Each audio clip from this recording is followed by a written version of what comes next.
بسم الله الرحمن الرحيم.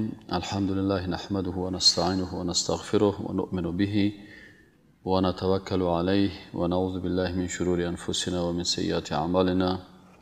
اما بعد، امروز درس 18 به سلسله کورس عقیده در قرآن و سنت میخوانیم ان شاء الله تعالی.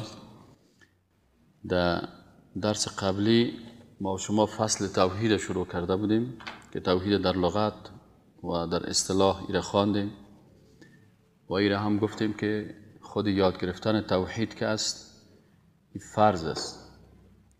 یعنی کسی که عقیده توحید یاد میگیره یا یاد گرفتن عقیده توحید بالای هر انسان فرض عین است. و دلیلش هم گفتیم که نظر به آیت شریف که الله سبحانه و تعالی میگه فعلم انه لا اله الا الله. اینجا میگه فعلم، وقتی که امر شد امر دلالت به وجوب میکنه و قاعده هست، علما میگن که امر در شریعت دلالت به وجوب میکنه تا وقتی که قرینه مانعه نباشه، یعنی کدام چیزی که او را از واجب بودن به مستحب بودن بر نگردانه.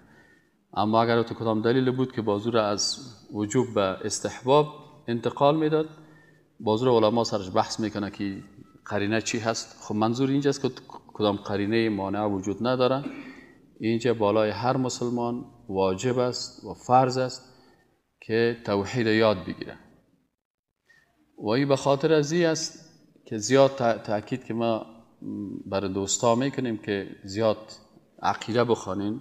روز به روز برای ما ثابت شده میره کسایی که عقیده رو نمیفهمن، اینا خواهی نخواهی به مو حسابی که عمر رضی الله تعالی عنه برای کسی که تجارت میکرد یا در مارکت تجارتی او را میدید، احکام تجارت، احکام خرید و فروش، بیع را از پیشش پرسان میکرد. و عمر رضی الله تعالی عنه میگفت که اگر کسی احکام خرید و فروش و تجارت نفهمه، خواهی نخواهی در سود، در ربا ای داخل میشه. کدام بیع جایز است، کدام ناجایز است، قرض چه قسم جایز است، قرض چه قسم ناجایز است، چی را قرض داده میتونی، چی را قرض داده نمیتونی. این مسائل گفت که اگر کس نفهمه و خرید و فروش بکنه و تجارت بکنه، این حتما در سود و در حرام مبتلا میشه. و امی گپ حضرت عمر رضی الله تعالی عنه قدر پخته هست که برای ما همیال 100% ثابت شده که اگر کسی عقیده توحید نفهمه 100% به شرک مبتلا میشه. 100% به شرک مبتلا میشه. چطور به شرک مبتلا میشه؟ دیروز یکی از دوستا برای ما 2-3 دانه کتاب داد. ما در این وقتا در این بحث شرکیات و کفریات سر مسائل تعویض و تعویض نویسی و دم و دعا و اینی گپا که دینیا سحر و جادو و اینی گپا مثلا از همین تحقیق میکنم به خاطر که می کتاب عقیده کس تو من نوشته کردم میرم بحثای جدیدشه. در این بخش عقیده و در بخش امی سحر و جادو و این گپا وقتی که رسیدم، باور بکنین که دیروز یک چند تا جدول در کتاب مخواندم. یک کتاب است و او را چند تا تصاویر دبی نزی آمده که عکس شیطان کشیده و در دل از این شیطان عکسش هم است، دلش هم است، نشست اعوذ، ما پناه گرفتیم به ابلیس، به شیطان. و این یک کسی که عربی رو نمیفهمه از روی از این کتاب تعویض میده.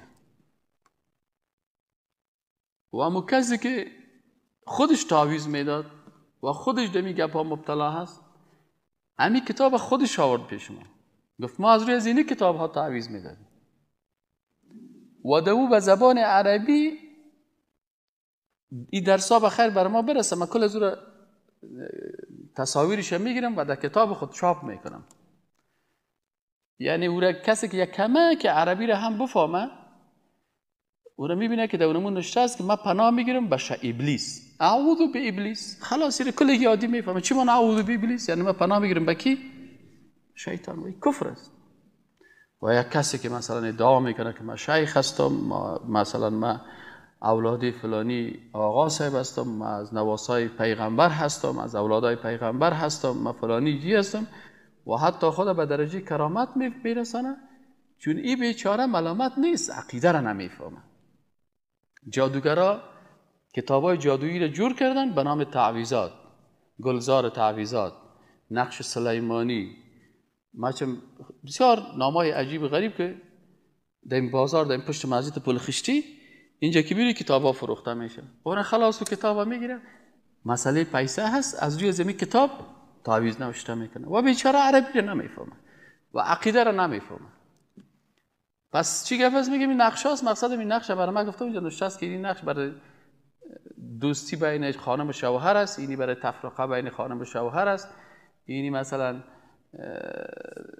قلب چطور کاری کرده، همین عنوانش رو نوشته کرده و ای از روی ازی گرفته فقط همون نقش میکشه و قلم میته خلاص. و ای هم خودش کافر میشه و هم امو کسی که به اینمی تعویض و به اینمی کلمات کفری که نوشته کرده عقیده میکنه هم کافر میشه و در شرک مبتلا میشه. از این خاطر الله سبحانه و تعالی در قرآن عظیم الشان اعلم انه لا اله الا الله واستغفر لذنبك وللمؤمنين والمؤمنات والله يعلم متقلبكم ومثواكم. فاعلم، بدان، امر است، انه لا اله، نیست هیچ کسی که ذاتش عبادت شود و قانونش تطبیق شود الا الله، بغیر از الله سبحانه و تعالی. شرف و عزت عقیده توحید هم دربارش گفتیم که عقیده توحید عزتش در چی است؟ هر علم عزتش از موضوعش معلوم میشه. موضوع انجینیری چی است؟ ساختن تعمیر است. پس عزت انجینیری به می اندازی است که انسانها به خانه ضرورت دارند. عزت علم زراعت چی هست؟ که برای ما غذا و ایگپا را تهیه و ترتیبش نشان میده. عزت علم نحو در چی است؟ که ما الفاظ قرآن و تراکیب قرآنی را درست میفهمیم. و عزت علم عقیده در چی هست؟ موضوعش چی است؟ ذات، صفات، افعال و عبادت الله هست. الله شناسی هست. پس او علمی که مربوط به شناخت الله میشه عالی ترین علم در جمله علوم است. و شاگردی که در حلقه درس خالق شناسی میشینه با عزت ترین شاگرده در بین کل شاگرده است. چرا که موضوع ازی بسیار مهم است. خالق میشناسی. این حال مردم چرا به غیر الله رجوع میکنن؟ چرا عوض یا الله یا مخلوق میگن؟ از یک مخلوق چرا استعانه و استغاثه میکنن؟ مشکلش جایی است که در حلقه عقیدی که از قرآن او را گرفته باشه عظمت خالق نشناخته. مخلوق برازی زیاد گفته شده، مخلوق برازی عظمت پیدا کرده. از این خاطر وقتی که مشکل برش پیدا میشه همیشه انسان در مشکلات خود با کسی رجوع میکنه که در فکر و در نظر و در اندیشه و عقیده از او و بسیار با عظمت است، مشکل کشا هست، حاجت روا هست. این حال اگر کس خالق شناخت او باز میفهمه که مشکل گشای ما الله هست. چرا قرآن میگه که اما یجیب المضطر اذا دعاه،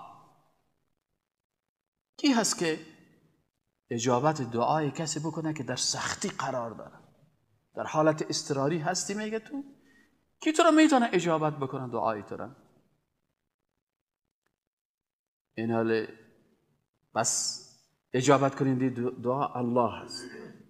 و یکشف السوء، و از پیش تو این بدی ها را دور بکنه. کی میتونه؟ الله. این حال اگر کسی عقیده توحید درست میفهمید، مازی خاطر بسیاری وقتا میگم که اگر یک خطیب مسلمان و خطیبی که واقعا عقیده را بفهمه که 13 سال رسول اکرم صلی الله علیه و سلم در مکه مکرمه فقط درس عقیده میداد، باز این خطیب 99 جمعه را در 99 نام الله تخصیص میده. یک جمعه الله را معرفی میکنه، یک جمعه الرحمن برای مردم تشریح میکنه، یک جمعه الرحیم تشریح میکنه، یک جمعه المجیب تشریح میکنه، یک جمعه الرقیب القیوم که اسماء الله الحسنا هست. این در هر جمعه که برای مقتدیای خود تشریح کنه، پس مقتدیش میفهمه که اوه این ذات با عظمت است که باید در هر مشکل به او رجوع بکنیم. اله مع الله، آیا امرای الله دیگه الهایی هست؟ اما اگر تشریح نکرد، ما یک روز در صنف در پوهنتون بودم، سر از این مشکل عقیده گپ میزدیم. گفتم کی میتونه برای ما یک 10 دقیقه درباره شخصیت حسین رضی الله تعالی عنه گپ بزنه؟ 10 نفر محصل دست خدا بالا کرد، گفت استاد ما 10 دقیقه درباره حسین رضی الله تعالی عنه برات معلومات میدیم. آفرین. کی میتونه درباره فلانی شخصیت سیاسی 10 دقیقه گپ بزنه؟ یکی گفت ما گپ میزنم، دیگه گفت ما گپ میزنم، دیگه گفت. کی میتونه 10 دقیقه درباره فلانی زیارت گپ بزنه؟ همین زیارت هایی که در کابل است. یکیش گفت ما صاحب گپ میزنم، دیگه گفت ما گپ میزنم. گفتم کی میتونه که درباره صفت رقیب الله 2 دقیقه گپ بزنه؟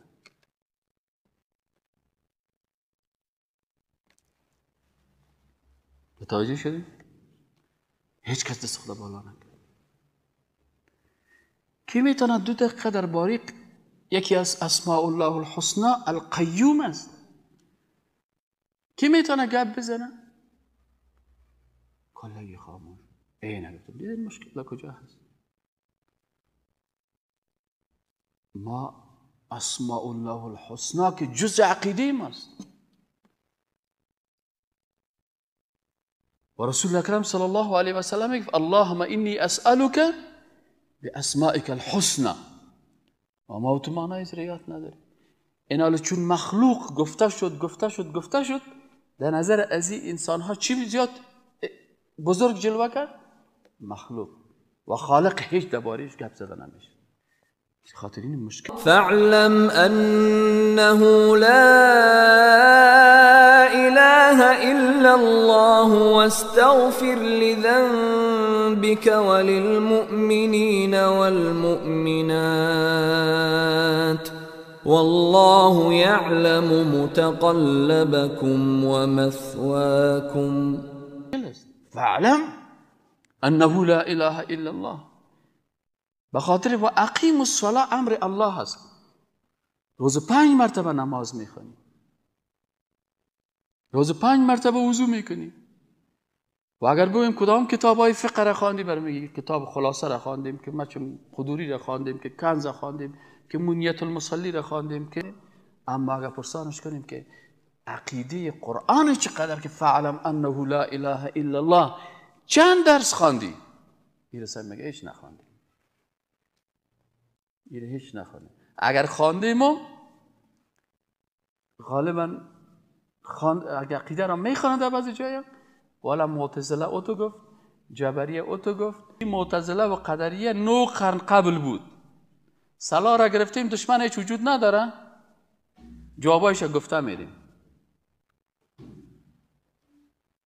یک وقت برای ما یک درس میخوانیم، معتزله گفته نه، اگر معتزله اوتو گفت ما دیگه خوب حفظ کردیم. که حالا ما یک معتزلی رو گیر کنم برام در جانش خوب کتش دلیل بگویم. خوب دلایل یاد گرفتیم که اگر معتزله تو گفت جوابش شتر است، اگر معتزله تو گفت جوابش شتر است، اگر جبریه تو گفت جوابش شتر است، اگر قدریه تو گفت جوابش شتر است. خب اینو خلاص کردیم. گفتیم استاد یک سوال آخری، تو برای ما یک معتزله رو نشان بده که ما بریم در جانش دیگه بخیر. گفت نه بچه‌م والله خو معتزله در زمان هارون رشید و مامون رشید وجود داشت. امام بزرگ امام احمد ابن حنبل رحمه الله بر ضد از او خیست و ایره چی کرد؟ نابود شدن. علماء همون وقت که میفتن قرآن مخلوق است و چطور است و چنان است، این گپا را کشیده بودن، یار علما خیستن با دلایل قوی از بین بردن. خیال چی هست؟ آل صاحب آل چی هست؟ آل صاحب شیطان پرستاز، فریماسونرز. در پوهنتون ها کی کار میکنه؟ فریماسونر کار میکنه، شیطان پرست.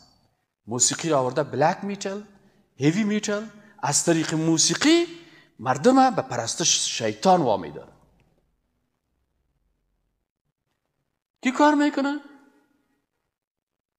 نصرانی سازان آمدن، کشیشا از امریکا و از اروپا آمدن و اینجا مثلا در شهر کابل کلیسا جور کردن و جوانا را میبرن و اونجا برای از اینا عقیده سه خدایی را درس میدن. اینجا چی هست؟ اینجا صاحب فلسفه های ماتریالیستی درس داده میشه که مارکس و انگلس و لینن این فلسفه ها را تشریح کردن. فلسفه هیگل درس داده میشه، فلسفه کانت درس داده میشه. مدرسه ما هیگل و کانت و تنصیر و استشراق و یعنی ایش نمیفهمه، اما معتزله را خوب میشناسن. وقتی که ما در صنف انگلیسی رفتم، شاگردا آمدن پیش ما که استاد فلان استاد آمده از امریکا و بر ما عقیده برام عقیده نصرانیت بر ما درس میده و اینی سواله میکنه و اینی سواله میکنه و اینی سواله میکنه. استاد آیا عیسی علیه السلام بچه خدا بود؟ خدا چند تا بچه داشت؟ محصل پوهنتون پرسان میکنه از کجا پیدا کردیره؟ والا فلانی استاد به انگلیسی بر ما میگه که Jesus Christ son of God بچه خداوند است، سیر خداوند روان کرده به خاطر از اینکه چطور شد و شما را نجات بده و شما ملعون بودین و چطور بود چطور بود. بعد از اون ما خیستیم کتاب نوشته کردیم 50 دلیل رد نصرانیت، بازی را کارخانگی دادیم برای محصلین دیپارتمنت انگلیسی که یا این دلایل حفظ بکنن و باز دیگر از که استاد بیاین یا خیستن در مقابل استاد شدن که استاد چی بکنیم؟ گفتن خب او خدای پدری که تو میگی که بچه خدا روان کرد، این بچه‌شو خوب آدم شد، این پدری که بچه خدا برد دست دشمنا داد که تکه کنن که میخ در کلش بزنن، این ظالم نشد. باز بعد از این استاد امریکایی گفت این چقدر دلایل از کجا پیدا کردین؟ باز گفت که I don't want to talk about religion. در صنف وام رفته بودم ششم کتشان، گفت من نمیخوایم درباره ریلیژن گپ بزنم. من دست خدا بالا کردم گفتم we want to talk about religion، ما میخوایم درباره دین گپ بزنیم. گفت چرا؟ گفتیم تو از امریکا اومدی ما رو در دوزخ میبری، ما تو را در لش میبریم در جنت، بیاکت ما جنت برو. قال مقال کرد که دیگه درباره دین گپ نمیزنیم، چطور نمیکنیم، چرا نمیکنیم. اینا که عقیده را نفهمید. اما حدیث رسول اکرم صلی الله علیه و است که در آخر الزمان مسلمان ها مثل چی هست؟ مثل یک کاسه وارست. کاسه اینجا ماندی 16 دست دراز میشه، لقمه گرفته میرن. مسلمان ها عین گپ است. یهود اینجا است، نصرانی اینجا است، شیطان پرست اینجا است، بیدین اینجا است، سیکولر اینجا است، کمونیست اینجا است، فلانی است. یک جوان ببینی که سر ازی 20 چند مملکت کار میکنه تا که جوانو چی کنه؟ از صراط المستقیم منحرف بسازه. خیلی دوا در کجا هست و شفا در کجا هست؟ دمو قول رسول اکرم صلی الله علیه و سلم است که میگه بر شما چی رو ترک کردم؟ کتاب الله قرآن بخوان، عقیده قرآنی رو بفهم، ان شاء الله تعالی نجات پیدا میکنی و سنت و سیرت رسول اکرم صلی الله علیه و سلم وسیله نجات است. و می خاطر عقیده علم توحید این چیز است. و در فضائلش هم گفته بودیم که قبول شدن اعمال است که اعمال مسلمان چه وقت عمل انسان قبول میشه؟ وقتی که موحد باشه. اما برادر عزیز و محترم ما که قبلا فال میدید روی تاله میدید و گپا میدید، شوم ایمان ما بود.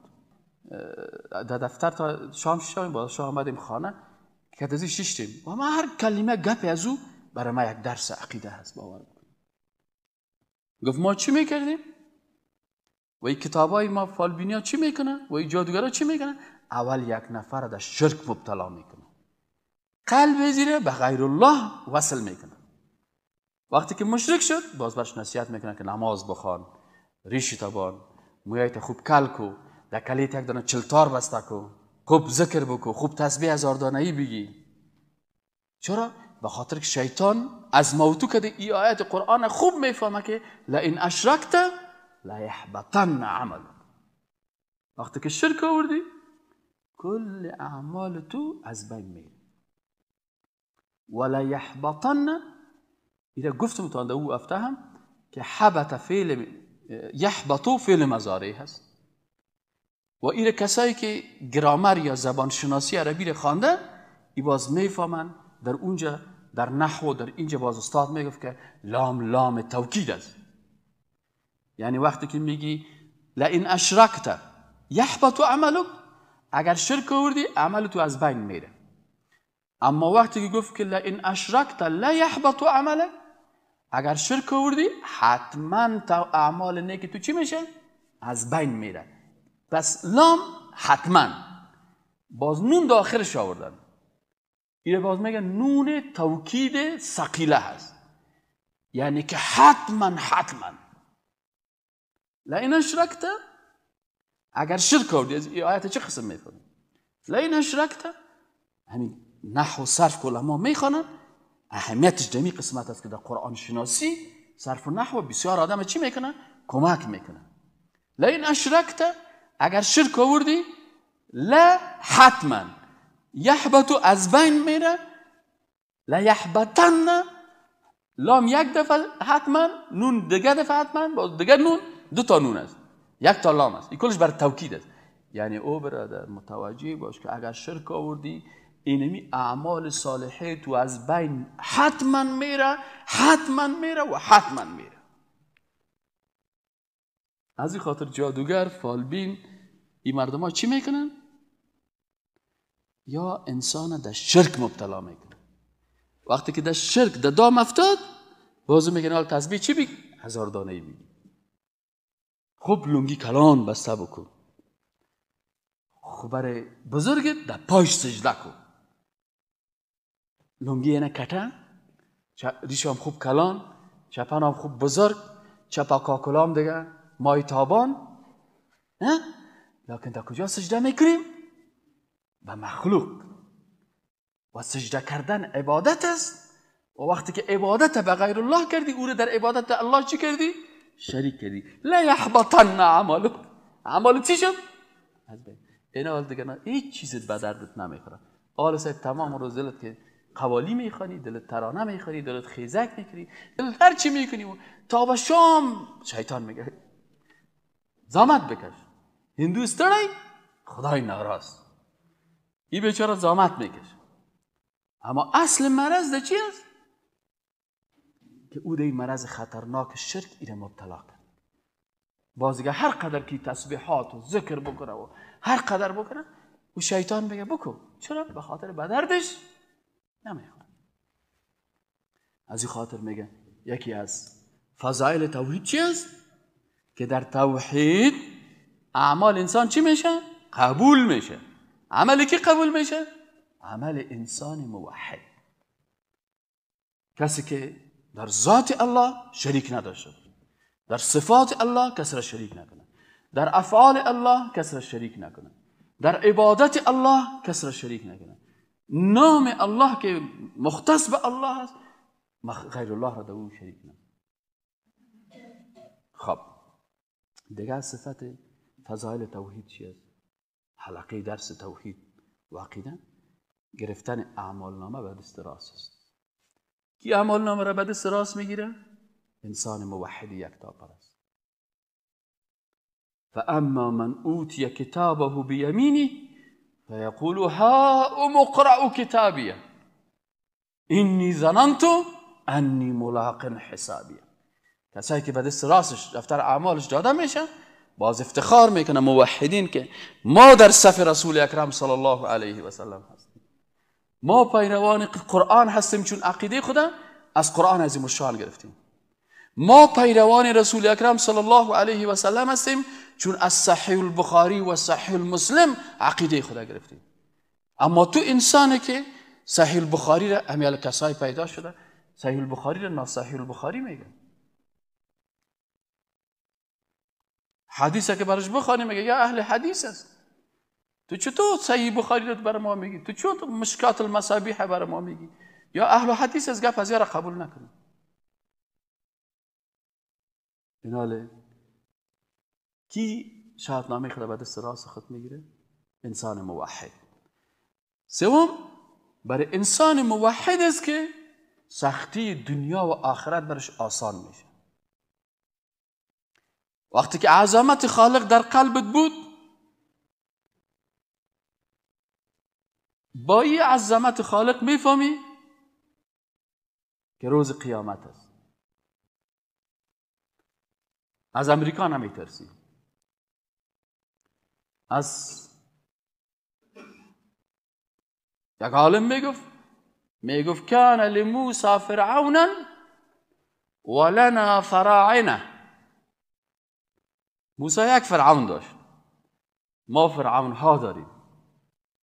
چرا از فرعون نمیترسی؟ ما فرعون هم داریم، نمرود هم داریم، شداد هم داریم، هامان هم داریم، لکن به نامهای جدید و تخلصای لکس.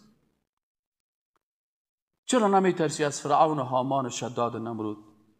به خاطر ازی که میفهمی که 50 سال بعد یا 60 سال بعد، نهایتش 100 سال بعد، اینمی کسایی که در این مسجد شیشته او که به خاطر درس هم آمده 100 سال بعد زیر خاک است، اگر حسین رضی الله عنه شهید نمیشد میمرد، اگر حضرت علی شهید نمیشد در مرگ عادی میمرد، اگر عمر رضی الله عنه شهید نمیشد در مرگ عادی میمرد، اگر صحابه کرام اینجا در افغانستان و در چین و در اندونزیا در کشورهای دیگی که قبرایشان است در اینجا شهید نمیشدن میمردن. این حال او کسی که مرده و او کسی که شهید شده، او کسی که به خاطر الله تسلیم است و او که به خاطر غیر الله کار میکنه، در روز قیامت این حال هر انسان که هوشیار است فکر میکنه که پروردگارم کاری نکنم که فردای روز در مقابل مخلوقات رویم سیاه باشه، شرمنده باشه. اذیت رساندن به یک مسلمان، زدن یک مسلمان، شیطانی کردن یک مسلمان ساده هست، هر کسی کار کرده میتونه. لکن کاش که 1000 سال مثل قوم نوح علیه السلام و 1000 سال عمر میداشتی، باز هم میگه برو 1000 سال عمر داره، یک عیش خدا خونوش خدا میکنه. اما نمیبینی که چقدر فرعون های اینجا بودن و مردار شدن و رفتن، چقدر روز غلام های خطرناک داشت. اما از این دنیا رفتن. پس چی است؟ انسان در دنیا راحت است. اگر یک خار در پای یک مسلمان میخله، فکرتان باشه، اگر یک خار در پای یک مسلمان میخله به خاطر که مسلمان است، یک خار در پایش چخ میشه، در مقابل از این روز قیامتی پاداش میگیره. تصور کن که یک نفر به خاطر اسلام یک سیلی بخوره، به خاطر اسلام یک دشنام بخوری. این حال وقتی که برای دعوت اسلام برآمدی، حتما لقمان حکیم بود، بر بچه خود گفت که وأمر بالمعروف وانه عن المنکر واصبر على ما اصابك، صبر کو به آن چیزی که بر تو مصیبت میرسه. پس سختی دنیا و سختی آخرت برای کی آسان میشه؟ برای موحد. چرا؟ الا من اتى الله بقلب سلیم. نگفته که با دست سلیم، چشم سلیم، گوش سلیم، قلب سلیم. الا من اتى الله، قلب سلیم کدام قلب است؟ قلب است که در اون قلب بغیر از محبت الله و عظمت الله چیز دیگه وجود نداشته باشه. غیر الله کلش غیر الله هست، بنده هست، مخلوق است، محتاج است. آن کسی که با عظمت است الله هست. اینی از قلب سلیم. در دنیا اگر انسان موحد کچالو خورد، باور بکنین کچالوش مزه‌دارتر است از کباب انسان بیدین. تو چشم داشتی که حق نمیدی، آل در روز قیامت مستحق چشم میسی. قال رب لما حشرتنی اعما وقد كنت بصیرا. ای پروردگار چرا من کور خلق کردی؟ من خود بینا بودم. الله در جوابش میگه که لقد اتتک آیاتنا فنسیتها. دلایل قدرت خدا برات نشان دادیم، تو به چشمت کدام روز فکر کردی؟ یک روز گفتی الهی شکر به خاطر می دو تا چشم، به دو تا گرده اوریجینال شکر کردی؟ کدام روزه؟ کدام روزی قلبت شکر کردی؟ این چند لیتر خون که برات مفت تمام شب کچالو خورده میری، لکس خون در وجودت است، کدام روز شکر کردی؟ این معده تو گوشت شتر هضم میکنه، شکر کردی؟ این دسته که برات داد شکر کردی؟ لقد اتتک آیاتنا. سعدی رحمت الله چه خوب میگه که برگ درختان سبز در نظر هوشیار هر ورقش دفتر است معرفت کردگار. من باز چی میگم؟ میگم چشم نگار جان سبز، هر چشم انسان دفترش معرفت کردگار. ابروت یک دفتر است، چشم دیگه دفتر است، گوش دیگه دفتر است، زبان دیگه دفتر است، دندانای هر عضو بدنته. و فی انفسکم، در نفسای خود چرا فکر نمیکنین؟ چرا تدبر نمیکنین؟ اگر کم تدبر کنی باز میگه که الله شکر پروردگار، یا الله تو رحمان هستی، تو رحیم هستی، تو حکیم هستی، تو واقعا ذات رحمان رحیم هستی. کلی اعضای بدن مرا مفت برمده. این حال چیست؟ از این خاطر انسان موحد یکی از آثار توحید چی است؟ سعادت، آرامش دنیا و آرامش آخرت است. آرامش، یک کسی گفت، یک دانشمند امریکایی تحقیق کرده بود، او گفت من از هر کسی پرسان کردم که آرامش چی هست؟ امنیت چی است؟ سکیوریتی. آرامش ذهن در چی هست؟ گفت یکی گفت در موتر، گفت رفتم موتر داره که آرامش نداره. گفت یکی گفت در خانه، رفتم که خانه دار از بی خانه که بسیار در غم است. گفت بعضی گفت پیسه داشته باشی، و کسی که در خانه خود 1-2 لک روپیه داره، تو برو در خانه 1-2 لک روپیه رو بی تا صبح خو نمیبری. وقتی که انسان موحد باشه، هم در دنیا و هم در روز قیامت. فأما من ثقلت موازینه فهو في عيشة راضية. فأما من ثقلت موازینه فهو في عيشة راضية.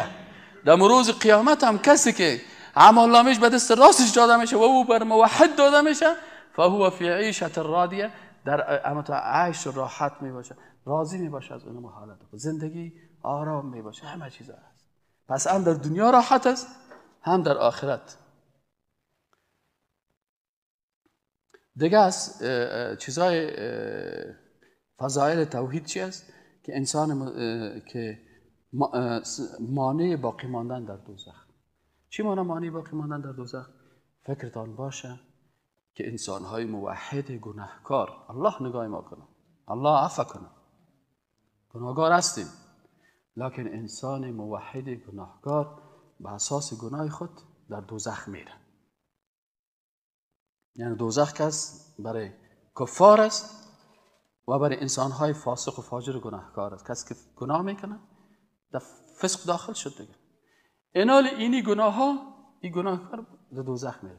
لکن فرق بین کافر، مشرک و منافق و مرتد و کمونیست و بیدین و اینی گپا و سیکولر و اینی مردم ها و بین انسان موحد چی هست؟ که او انسان منافق و او انسان کافر و او انسان مشرک و او انسان مرتد یا باز دائم در دوزخ میمونه. اما انسان موحد به اندازه گناه خود به دوزخ میره. اگر الله بخشیدش و شفاعت رسول الله صلی الله علیه و آله در حقش قبول شد، شفاعت قرآن قبول شد، شفاعت درس عقیده قبول شد، شفاعت خانه الله قبول شد، شفاعت علمای بزرگ اسلام حافظای واقعی قرآن، مجاهدین اسلام، شهدای اسلام که بر از اینا هر کدام مطابق رتبهش اونا شفاعت میکنن.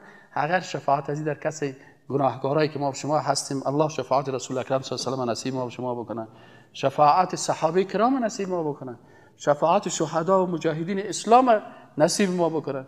این حال ای چی است؟